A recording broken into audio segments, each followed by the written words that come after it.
those things down. If we don't get to them, hop in and say, "Hey, Sarah."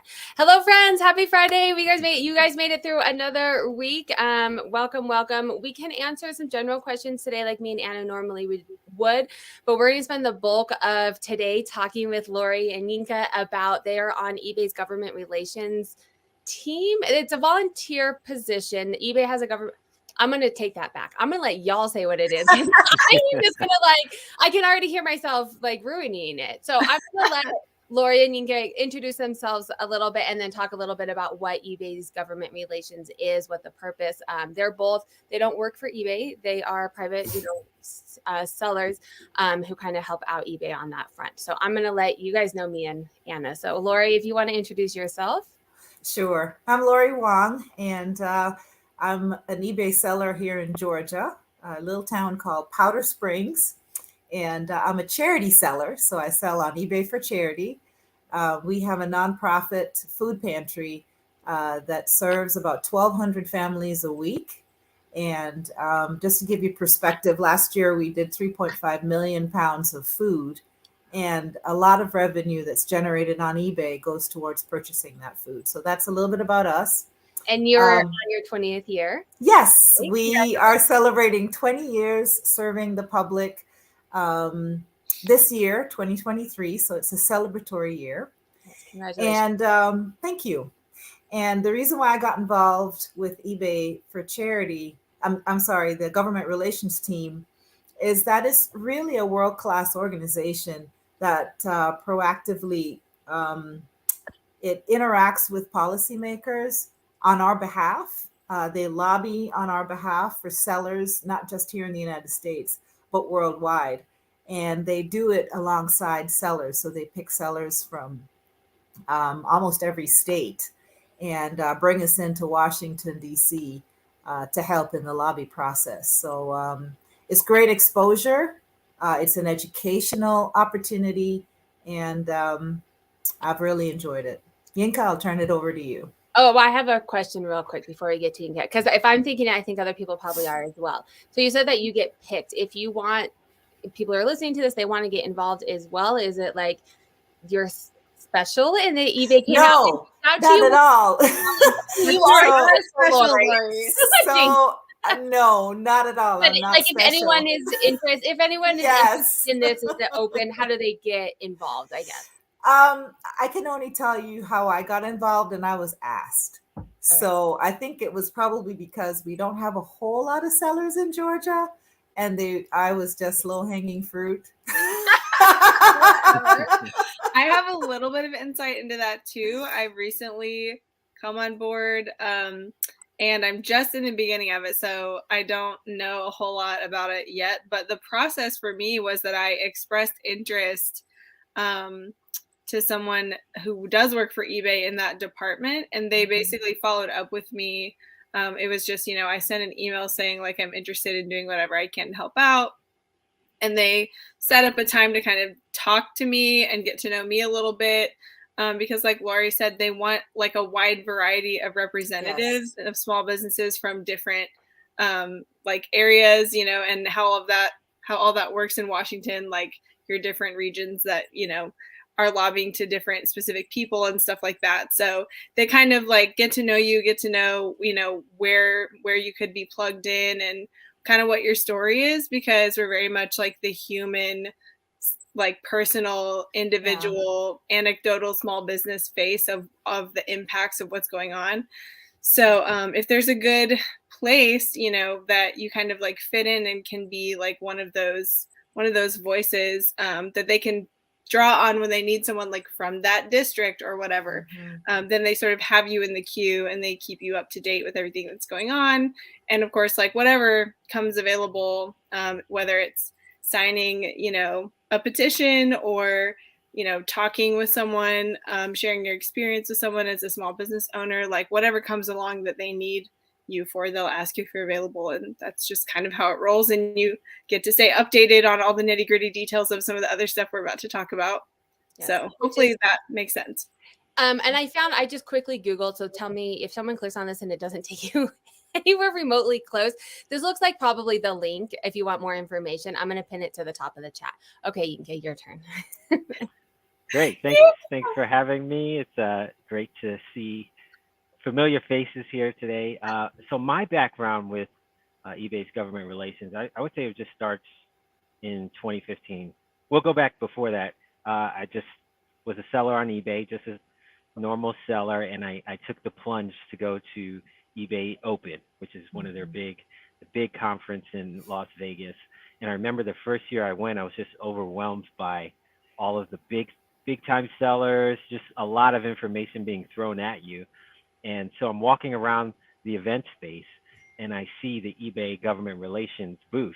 And I'm like, I'm from Washington, D.C. I know law and policy. Let's go see what they're talking about. I had no clue what they did or anything about that. And so I walk over to their booth and I just met them. They were very welcoming. I told them my background, told them that I'm a seller on eBay, and kind of the rest is history as far as kind of that relationship was built there.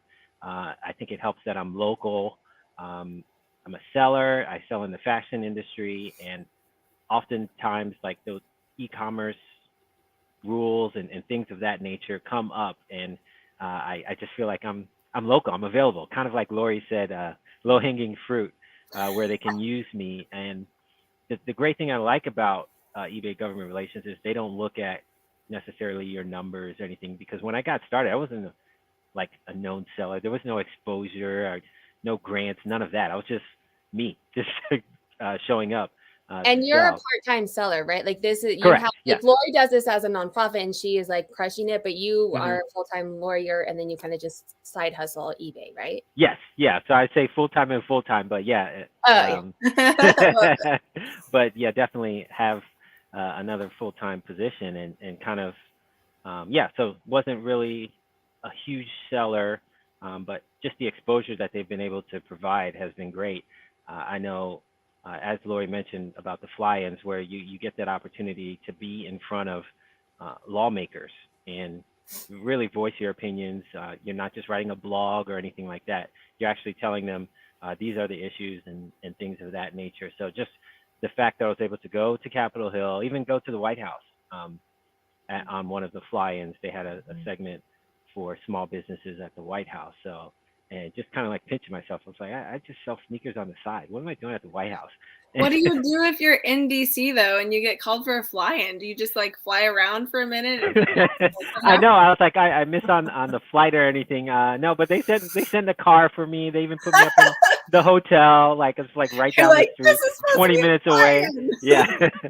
But no, they're definitely were very accommodating and getting you to your appointments and things of that nature. So that's awesome. That's kind of how I got started and how I remain involved. All right. So eBay has this I don't know, part of their business that is government relations, that they're working hard on lobbying on our benefit. But then from, Laura leaking together, Anna now are part of the small sellers, right? That can come, or big sellers. Laura's pretty big. Yes, crushing it. I'm dying about them describing themselves as low-hanging fruits. I just like can't. I know. Because here's the thing, if you've seen anything from eBay or eBay Open, you just like he's on all of the marketing stuff, right? So he's something pretty big right now. Yeah, I love it. So I will say I met Lori years ago. It was at eBay Open. She was being honored for an award there, and so that's kind of she was the superstar before there were superstars. You guys are both like eBay royalty. Like I can't even imagine you being a little free. But anyway, I'll get off that. Sorry. But point being too, right? Like you don't have to now. They're big stars, but they were in the beginning. I think they want lots of different realms in eBay, but eBay itself is lobbying on our behalf for a lot of these bills that are getting passed, things that are going to impact their platform, but their platform is made up of us, right?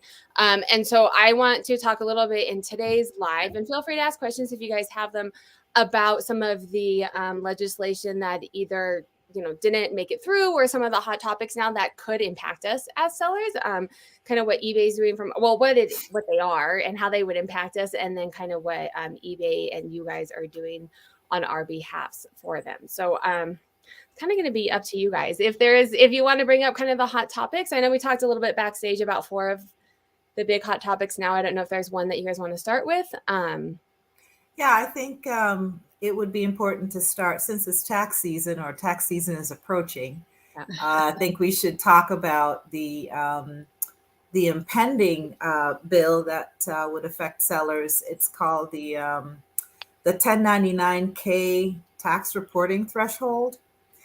And just to give you some perspective, currently you have to be making $20,000 and 200 transactions before you get a 1099K. What they're proposing is that if you sell $600 and 1 transaction, you get a 1099K. And that would dissuade a lot of casual sellers from selling on eBay, people that clear things out of their garage, the hobby sellers. And eBay is definitely lobbying on our behalf. There's been a delay in that bill, thankfully. Kind of at the last minute, right? Yeah, it was almost like just slipped in by the the 11th hour. That's what I took it. Yeah. And I'm going to encourage your viewers to go to ebaymainstreet.com.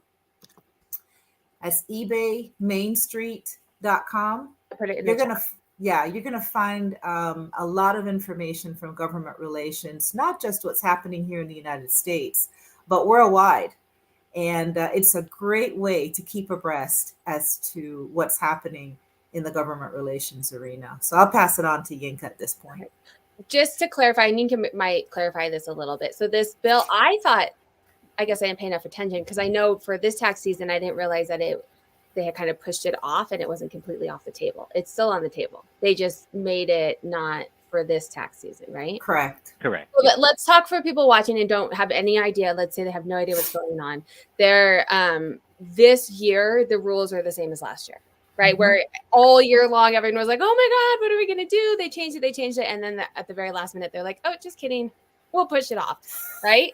Yeah. So right. For 2022, it's the same as it's been for the last couple of years, the higher threshold, right? And yes. Correct. So 23 is where, but if it were to get passed in 23, would it start applying to 2023 or would it not apply until the next tax year? I'm assuming it would be the next tax year, just so that it can be kind of implemented in structure. I'm not 100% sure on that, but I'm not either. Due to the timing of it, and I think it would go into the next tax year. So the time now is to fight is now. Yes. And kind of this is kind of what. Oh, go ahead. Okay, you're just gonna have to jump in with the 3 of us. Okay. No, just to piggyback on kind of what Lori was saying, that it kind of came down to the wire where we found out this delay. I saw it through eBay executives and people posting on LinkedIn and various channels that there was a delay.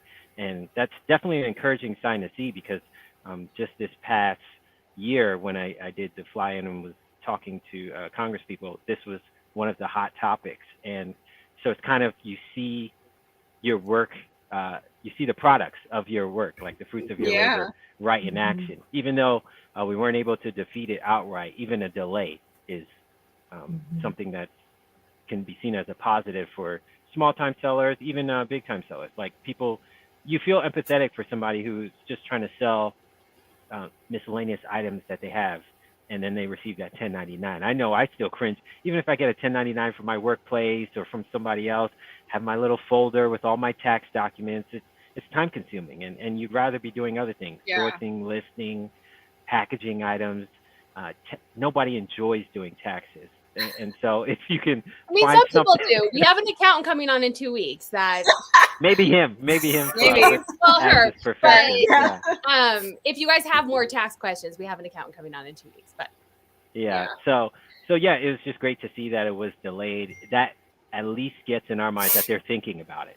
Even if it's not top of mind, they're like, wait a minute, before we push this through, let's have another set of eyes look at it. And I, from my understanding, it's kind of like a bipartisan bill, being that both Democrats and Republicans are working on it. But the fact that it didn't pass and that they're going to take another look at it gives us another opportunity to voice our opinion through eBay, through other channels, to hopefully get this modified or stopped altogether. Yeah, it's encouraging that they're basically showing that it's worth some more consideration. And I think this is one reason I was so interested in getting involved in government relations. And like I said, I'm a total newbie in this arena, but like I hate politics. Like I will tell you right up front, like that's not my thing. But I do really care about how things affect small business owners, being a small business owner for like basically my entire working life. And I think it's fascinating because, you know, eBay has to me always struck me as so like pro like inclusivity, and like we care about all these little sellers, like even the people who are making like $600 a year, like that's part of the fabric of eBay, and they count, and their needs and the impacts on them count just as much as anybody else.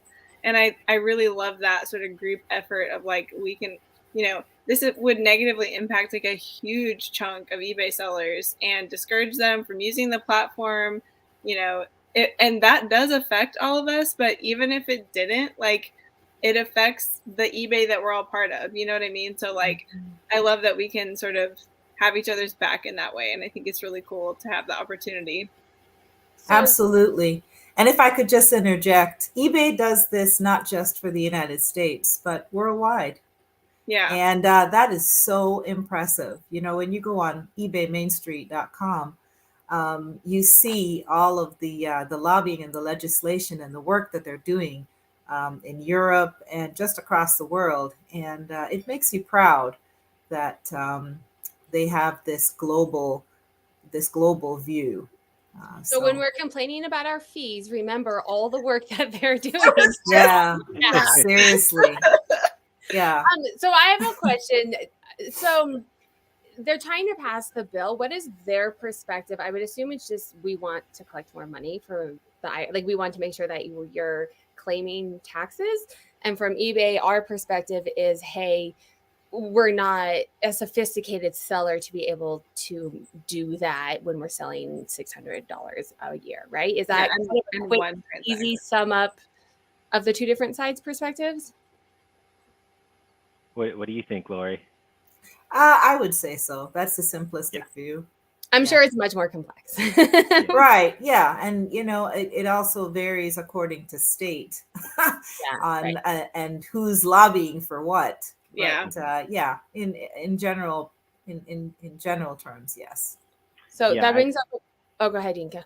Oh, no, I think, as you stated, it basically comes down to money. They want to hold people accountable. It's like, hey, make sure everybody's paying for what they're doing. And it kind of goes back to other bills that have passed in the past or have been looked at. I know a couple years ago, it was the internet sales tax issue.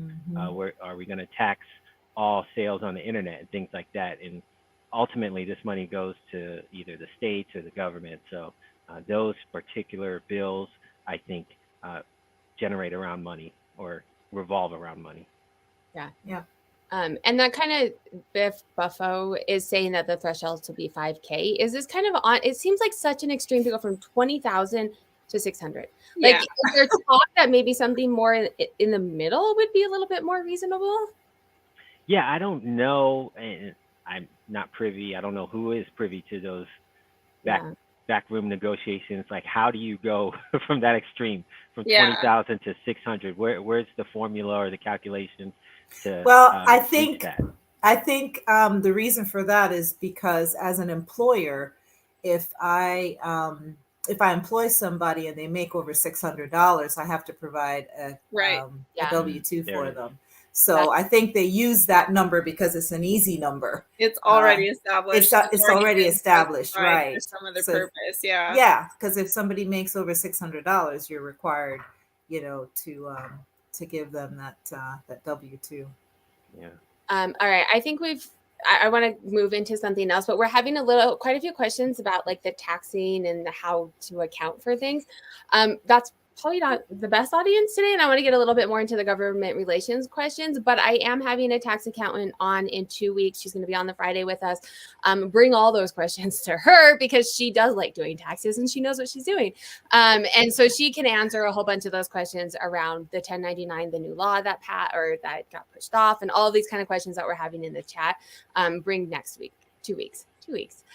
She'll be on for that one. Okay, so there's a couple other ones that are kind of hot topics right now for the reselling community. Either of you want to jump in on one of the other ones? You want to talk about the Informed Consumers Act, Yinka? Yeah, so the Inform Act, I have a sheet here that says that carefully crafted to compromise legislation to support consumer safety while protecting the privacy for small sellers.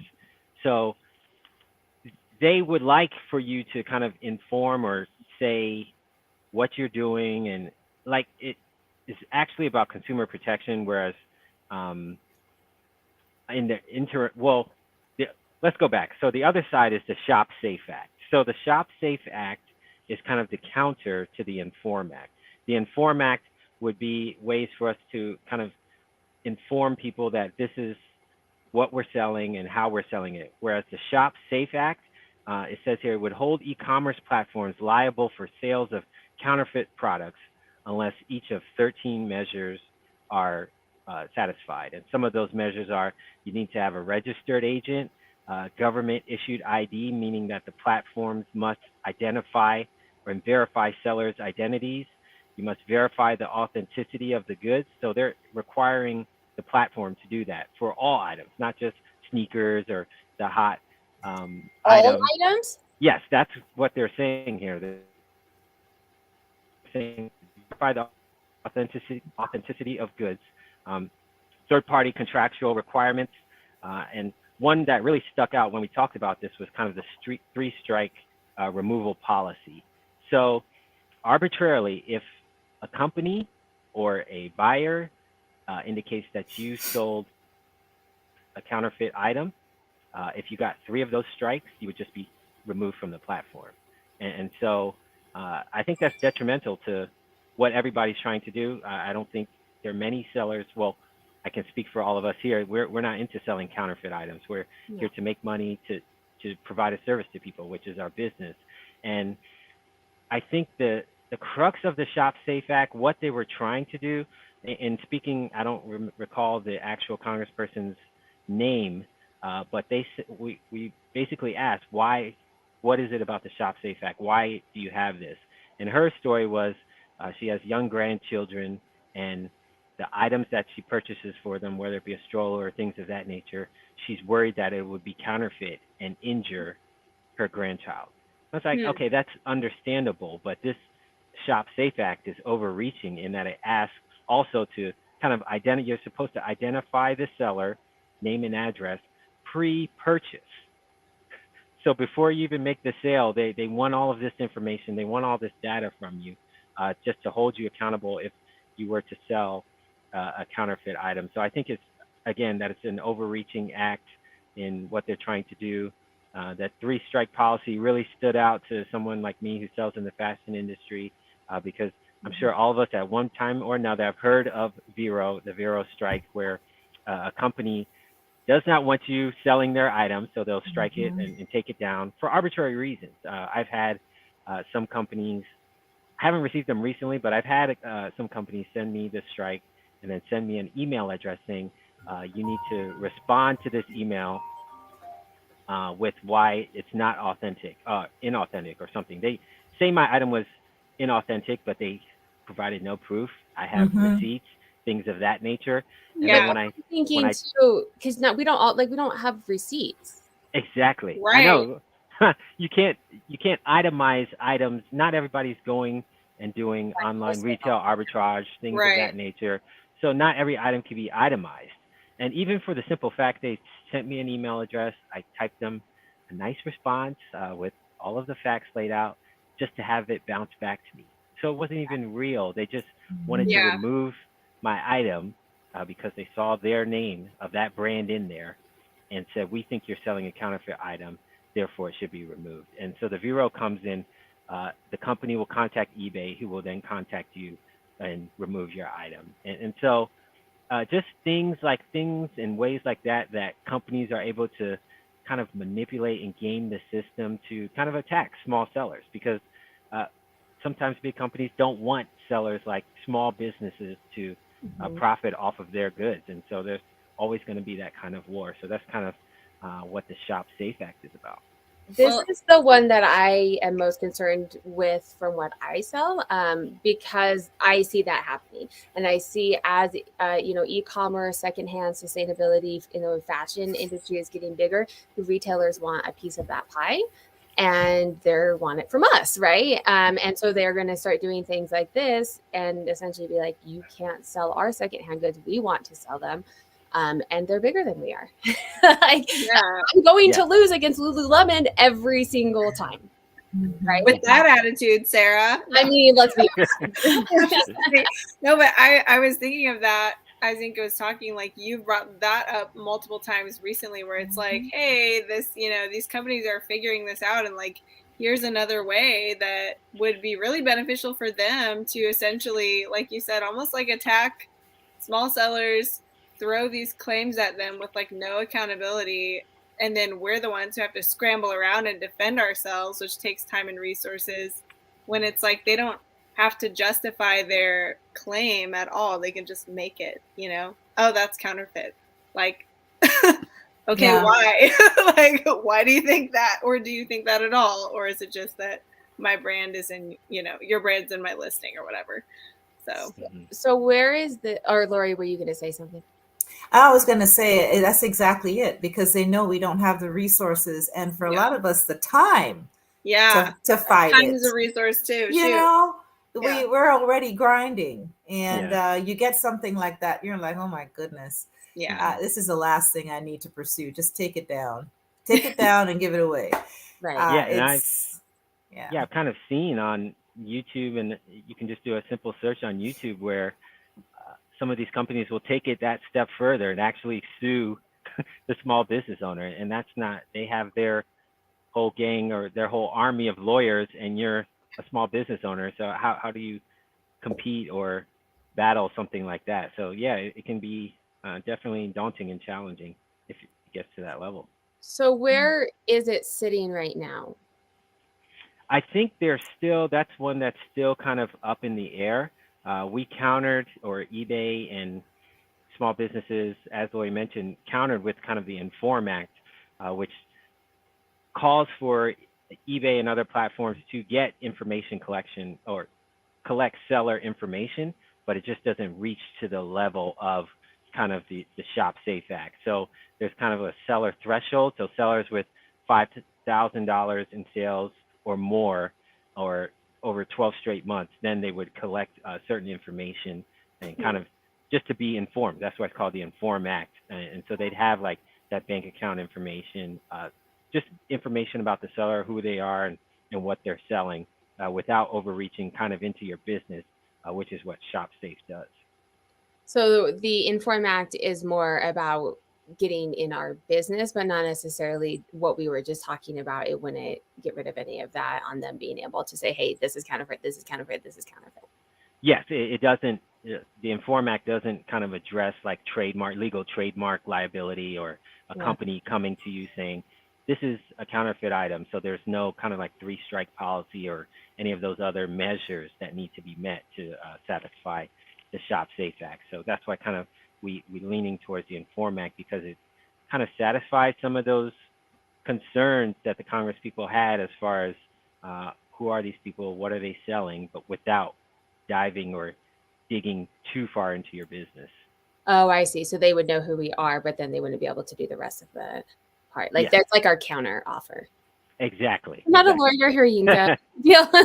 No, you explained that perfectly. It's kind of like terms. It's kind of essentially, like you said, that kind of our counter to that is like, you have Shop Safe, which is extreme. We have the Inform Act. We say this would accomplish what you're trying to accomplish at the crux of what you're trying to accomplish without overreaching into all these other areas. Yeah. Yeah, because think about, like, I don't know if anyone else has ever had like a really grumpy buyer who is just like a total problem from start to finish, and feedback extortion and the rest, just not happy with anything, just all, you can see them a mile away if you've been doing Yes. eBay for a while. But like, imagine a buyer like that having your personal contact information, and it's no longer just as simple as you can just block them from buying your items after you deal with them once. It's like, now they have your address and phone number. Yeah. And if they've got enough spare time, they're harassing you at your home. Like, well, and right, and a lot of us work from our home. I have Yeah. a family, like all of my business address is a PO box, which Yeah. certain things don't allow you to have a PO box. I'd imagine Right. this doesn't allow a PO box because it's not like an actual business. And like my kids are here, like Yeah. scary. Like, that's like pretty overreaching, like, For sure. I mean, I like to try to understand if we're chasing these implications all the way down, like, what is a small mom and pop shop like me, like, what would that mean for me, and anybody else like me? Yeah. I'll tell you something else that we need to have on our radar as sellers, and I brought it up before we opened up live. It's the smash and grab situations. I mean, we see it on Twitter and social media all the time, where these folks will either break and enter a store and take stuff, and every bit of that's going to be sold online. Or they'll go into a very open store. I mean, I saw one this morning where somebody went into a drugstore, like a Walgreens or one of those, and cleaned out bags of makeup, and just the store was open, but nobody accosted them, and they got away with several bags of makeup. Now, that makeup's going to be sold online, and it's a problem, it's a problem. Well, and this is where like I can see part of that Shop Safe Act, like their intent, right? Because that is an issue. And then when some sellers do that, then it makes other sellers look bad. And I recently did a video about, getting suspended and are people getting suspended willy-nilly. But I understand why eBay suspends people because of that situation. If you're a good seller and you're doing what you're supposed to, you should be fine. But there's kind of a fine line, I think, that eBay probably has to walk, and even, some of these bills, and making sure that what the buyers are getting is what they're asking for and not counterfeit and not stolen. And the majority of the sellers that are doing what they're supposed to be doing and not implicating their business, right? Yeah, I agree. I know that. Yeah, I know. I agree that eBay kind of has to kind of walk the line there, because I mean, if you talk to anybody who's not that familiar with eBay, they're like, aren't there counterfeits on there? How do I know what I'm getting is real and authentic? And eBay's gone to measures to kind of thwart that image with what they're doing with authentication with sneakers, now to handbags and things of that nature. Right. But at this point, they can't do every single item. And so they're kind of walking that line. We want to be seen as credible, selling authentic items, but again, we don't want to overreach into small businesses where it ends up hurting the business with all of these measures just to ensure authenticity, if that is possible. We do have a question. I don't, if you guys can answer this, we'll see. Can you talk about the reselling doctrine versus Vero's? How can a company say we can't sell their products? So I don't know what the resale doctrine is. Do you guys? I don't know. Yeah, I don't know what a resale doctrine is, but basically a company does have the right to tell you that you can't sell their item. I'll give you, for example, like Amway. You cannot sell any Amway product on eBay because you will get a notice to take it down. And the reason why is because very clearly in their policy, you have to be a distributor to sell that item. Yeah. So businesses do have the right to limit who can sell their item. It's just for us as sellers to be educated as to which businesses that is. Like, for instance, the standard process supplements, you have to be a distributor or you have to be within their network to be able to sell that health supplement item. You can't just sell it on eBay. So I'm not sure what the resale doctrine is, but businesses do have the right to tell you that you can't sell their item. Well, and That's isn't any that business, right? oh sorry. I mean, that's any business, right? So essentially, if all these items that we're selling, they're like, well, our sales are going down because people want it secondhand now, and we don't want eBay sellers to sell it anymore, we can tell them not to sell it, and then we're all out of a job. Like doomsday. I'm saying doomsday here. Like, but ultimately, right? That's why you should sell vintage. Although that doesn't solve everything because well, and I'm thinking of like other little like slices of this pie too. Like I bought a vintage, oh my gosh, I can't remember the brand right now. It may have been like an Anchor Hawking or a Corel or something, but it was like a carafe, like a coffee carafe, and it was from the 60s and it had a recall. And eBay wouldn't let me list it because it had this recall. It was vintage.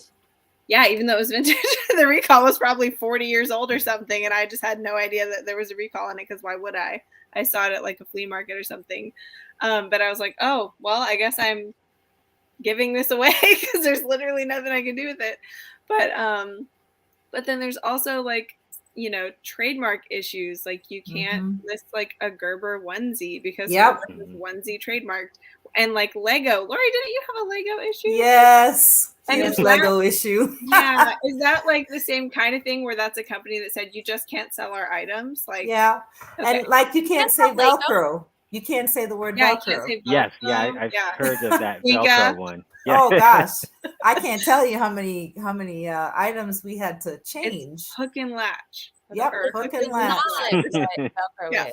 Yeah, for sure. We're going back to a previous conversation, but someone's saying, and I want to clarify this too, because I think there's a lot of confusion around it. I think the IRS always required payments of $600 reported on tax returns, 1099 forms, but wasn't enforced since most don't report small payments. So my understanding is yes, the IRS, you have to pay taxes. Like, period. If you were making money, you have to pay taxes. But the bill is saying now it's on the platforms to send you a 1099K. Yeah, it's called a 1099K. Yeah. And this is a conversation more for in 2 weeks. We have accountant on. You do always have to pay taxes, but it's whether or not the platforms have to provide you with that 1099 and what the cap is for that. But if you are in this year, if you are making under 20 grand and you don't get a 1099, you still need to like do your due diligence for that income. But you know, if you don't get a 1099, like there's not the other side of the equation reporting that they paid you that income. That's right. The IRS is not getting notification of that income. So just wanted to clarify. We can talk more about that in the accountant one. Are there other things that you guys want? If we have more questions, we do have, I don't know, maybe 10-ish, 20 minutes. If there's other things that people have questions you guys want to talk about. I'm reading through the comments. So, we do have another question. Okay. We might have some general eBay questions too. So when an eBay representative advises you to cancel a sale, but then charges you 30 cents for an action, twice I have fraudulent buyers who are buying all over eBay. I've never had them charge me for a canceled sale. Yeah, I haven't seen that either. I bet. Me either. I mean, I don't know if it's worth 30 cents, but if you called them and said, what's up with this? Why did I get charged for this? They'd probably just take it off. Yeah. Unless it's like a thing, but I've never heard of that. Or they would tell you why. To that, there was a comment at the very top. I'm not going to scroll and lose my place. But if someone mentioned on another video, like they don't want to spend their time calling eBay, and I suggested the eBay for Business Facebook page, you can message them. That's where I do it 95% of the time, because you message them and then you go about your business. And then 7 hours later, they message you back. But you're not like waiting on the phone. And 99% of the time, they have gotten me the information or taken care of the issue or whatever. And depending on the store level that you're at too, it's hard to find a phone number sometimes, to be honest. Like you don't always have access to phone numbers if you don't have a store, you don't have a concierge or whatever it is. But you can comment or you can message eBay for Business. That's a little extra tip for you guys. Yeah. Oh, someone's saying the first sale doctrine. Oh, That is? okay. I still don't really know what it is. I think it would be, yeah, first sale doctrine. I think it would be what we're talking about. Like you can't sell other people's stuff. Mm-hmm. There we go. Tommy in Seattle knows. Of course. Provides that an individual who knowingly purchased a copy of a copyrighted work from the copyright holder received the right to sell, display, and otherwise sell that copy. So what we're doing. Right? Well, I guess unless we're not directly buying it from the copyright holder. Oh, right. Like the chain of custody has been broken. I don't know. I see that being the biggest issue moving forward. That big companies are gonna. I've said this, you know this, Anna. I've said this multiple times, but I see that being some of the safe counterfeits, but then them going in, like Yinka said, and just willy-nillying it around to kind of get rid of us, or saying, hey, we're selling, doing a bunch of Vero violations that we're selling products that aren't actually. I wanted to touch on kind of one other talking point from 2022 with government relations. It was a proposal of, they call it the COOL Act. And so it was called the Country of Origin Online Labeling Act. So it would require us as sellers to list the country of origin on every single product that we sell. And again, they're using this, trying to say it helps people feel comfortable about the item they're buying, kind of verifying it. But again, this is another act that would be overburdensome on some people. Unless you can use the emoji as your answer. Yeah, exactly. I mean, if you sell clothing, it could be easy. I mean, you think of some people with stores with tons of items. You'd have to go through every single piece of clothing, find that tag, and list that country of origin. Not to mention if you go to somebody who's in electronics, maybe they just have a cord, a power cord or something like that, where you don't see that country of origin on the actual item. And so this just creates an unrealistic expectation for them to do that. So that's kind of another one of the talking points in 2022. I don't know where that act is right now in kind of the pipeline, but it's one that was definitely talked about. I can tell you it affects charities in a whole different way. And I'll give you several cases in point. Sometimes we will have a donor bring in a box of goodies, and they will tell you how expensive they are, how authentic they are, and how much money you're going to be able to make from this box of groceries. Oh, these items are worth $1,000 and blah, blah, blah, blah, blah. And in good faith, in the past, you know, we're not as naive anymore, but I can tell you in the past, and especially in the early days, I believed them. And so we listed them as authentic. Today, you will not catch me listing any kind of expensive handbag just because we don't have the wherewithal to check to make sure that it's really authentic. And so many times people will come in and say, you know, this handbag is worth X amount. And I'll smile and nod. And we'll just put it in the thrift store because we're just not going to take the risk. So that's number one. Number two, to your point about where the item was made, a lot of people cut the tags out of their items. Sure. And so we get items with no tags. Yeah. And it's difficult for us to know a point of origin with no labels or no tags. So, you know, it's not just the cords, it's also clothing for us as charity sellers. And, you know, in the fashion vertical, that's our bread and butter. So it affects all of us. And they don't always have them there either.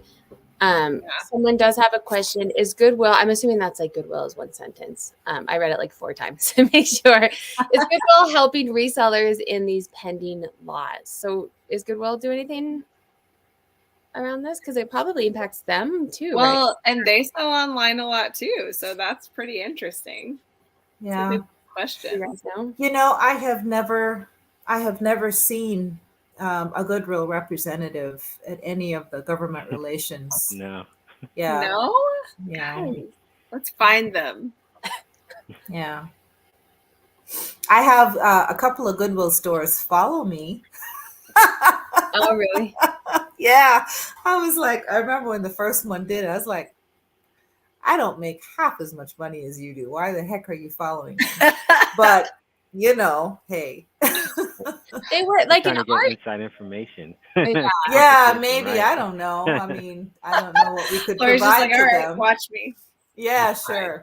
In our But, area, the thrift stores work with resellers. Like it's not a competition. They'll work like they do. Like I've done ads. I've done the podcast with one of them. They do like fashion shows where resellers come in and like pick out like. I think because in Colorado we have so many resellers that are like we just can't fight this battle. We Yeah, might as let's well, work like together. team up. Like I see people on social media that are like, "Oh, don't tell people you're resellers," and I go into thrift stores and they're like, "What's up, Sarah? Did you see the new rack over there?" yeah. Well, that Actually, makes sense because Yeah. like they're selling volume and you're looking for specific things. You would Yeah. think match made in heaven. I never understand why anybody is like curmudgeonly about that. Like when literally our business models are complementary, like why can't we just be friends, you know? not only Exactly. that, but a seasoned thrift store people, they know who you are. I Yeah. mean, you come in and you start sniffing around. We're like, yeah, we know you're. We're we like, know there's who no you way are. this lady just Yeah. comes in here. And Like, the thing is if you just asked, if you just came to the counter and said, "Hey, I'm an eBay seller, I'm a Poshmark seller, or whatever platform you sell on. yeah. Would you be willing to work with me?" Heck yes. Yeah. There's enough for all of us. And I welcome anybody in the Georgia area that wants to come into our thrift store and ask for whatever. Yeah. We got your back. Yeah. So just talk it up. Yeah. I think that's a key point that Lori says. There's enough for all of us, and Oh, I think that yeah. goes to thrift stores. I think it goes to the whole Vero issue with these big companies. Like, Yeah. you're selling, why can't I sell? Like, I mean, Right. there's enough to go around. We're not really affecting your bottom line, so I don't get it. But Yeah. do you think that eventually we will? Like eventually, I'm just looking like long term because there's like a ThreadUp's come up out with a couple of reports. Forbes has done something about how e-commerce secondhand is just. I'm thinking women's fashion is what I look at, but it's just astronomical. I think in the past year or two, it's like tripled where retail is going down. And so, I mean, tell me that these big retailers are not going to want a piece of the pie, and eventually they're going to stop making less. So there's going to be less supply. And there is eventually like I'm envisioning there to be, unless Shein stay around forever and do this fast fashion, but I'm envisioning eventually they're going to catch on and start making less supply, and their model is going to look more sustainable resale and less actual retail. And eventually, and I'm talking like future, like 5-10 years, not like y'all don't need to freak out in 2023. But I am thinking long term, like I'm For your children's children, right, maybe it may take us that long to get there.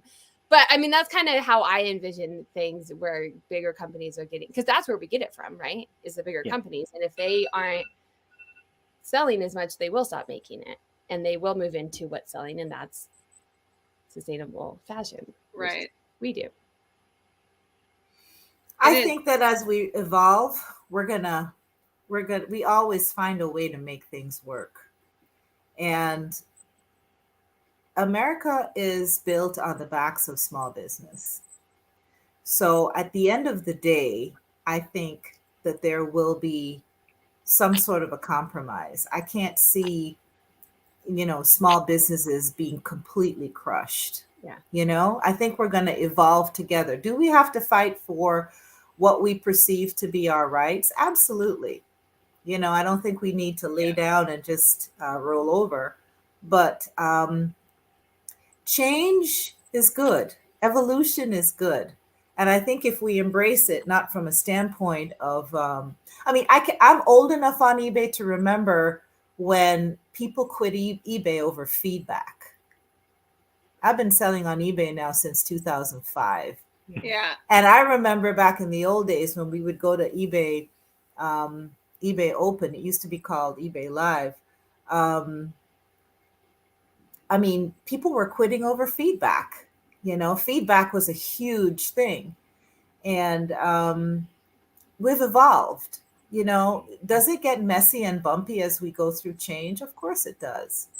But I think if everybody stands up and speaks, has a voice, speaks their piece, together we can come to some sort of compromise where it's a win-win and not a win-lose. So I think it's all about our attitude. It's all about how we project, that we're not doomsdayers, and that we embrace Sarah. change. No, I'm just kidding. That we No, embrace I'm like it. change. Lori, are you like a motivational speaker? You like just hit Yes. No. I'm just like, Absolutely. yes. But I do think it's all in the way, in our attitude. It's all in the way that we look at it. So I Well, see and it's change. I see change and I say to myself, okay, how can I grow from this? How Yeah. can I get better? But I think you have to be in, like, you're on the government relations and you have your feet and you're seeing the change coming and paying attention. And that's kind of what this chat is about. And a lot of the conversations that we have on My Lives is just paying attention to what's happening. Because I do agree, if things do change, you have to change with them. But if you are not paying attention, you're going to be left in the dust, right? You have to be able to pivot your business and be able to move and know what's changing to stay with it. Yep. Well, and Lori, like Lori said, you have to have a voice in that conversation. And full circle back to like the whole point of the government relations team, like eBay has understood that for quite some time. And that's why this is such a priority for them as a company to like make sure that there are like actual legitimate perspectives from the sellers who really make up eBay. Like, I just love that. They understand the priority that should be, Yes. If I think if I could speak on their behalf, they would tell you, be informed, get involved. Yeah.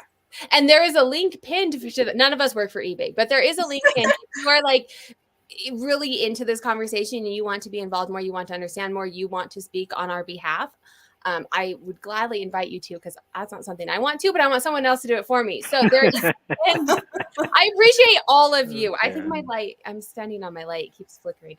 There is a link pinned to the top, or like Lori said, if you guys are hopping in at the very end, you can go back and watch. It's been a great conversation.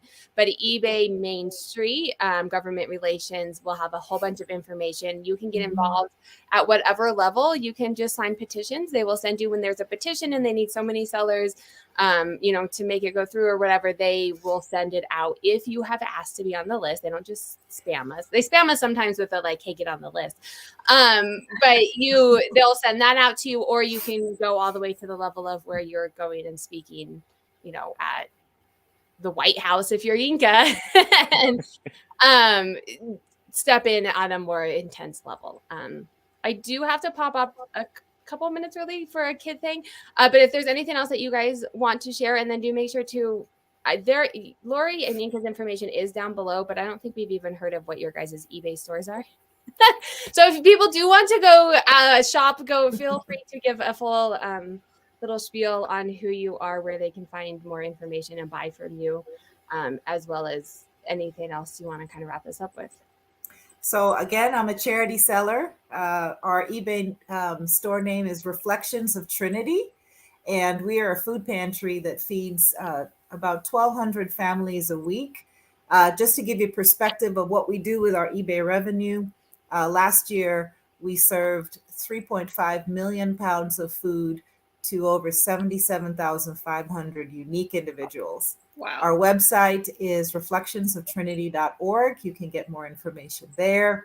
And just know that eBay is one of our income generators so that we can buy food for those that are in crisis. So awesome. Awesome. Well, again, thank you for having me, Yinka Ogunsanlade. My store is called Fashionably Legal. So all things fashion, not just sneakers, men's clothing, women's clothing, athletic apparel. So come, stop by, browse, make an offer, and let's make a deal. Yes. I love that so much. We have a question for Lori. You don't get to introduce yourself. Sorry, Anna. I wasn't going to introduce myself. Anna has a book, but other than that, everyone knows Anna. There's a question for Lori. I'm just kidding. I'll let you say your No, I'm just kidding. Lori, do nonprofits face legal issues with items missing tags, wrong labels, get leniency, charity plus private sales, hybrid sale model? So I have never had an issue, a legal issue with missing tags or wrong labels. A lot of the items that we sell are relatively inexpensive. We don't sell high dollar items. We sell run of the mill, just regular priced items. So I don't know that it's worth anybody doing a lawsuit. That's number one. Number two, if there are missing tags, 9 out of 10 times I don't sell them. It's just too much hassle. We can't complete the item specifics, and we can't do a proper listing. So we just don't sell them. We put them in the thrift store, and somebody can buy it for $1 or $2. That is a pro eBay tip when you're outsourcing. Yeah. Because when you first start, you're like, oh, I can do it. And then you're like, no, list this. No. Yes. What size is it? Yeah. Don't squander your youth on it. Yeah. You know, time is money. Mm-hmm. So, yeah. Thank God. We've been selling 18 years. We've never had a legal issue. Thank God, knock wood. Yes. Yeah. Anna, would you like to wrap up this session?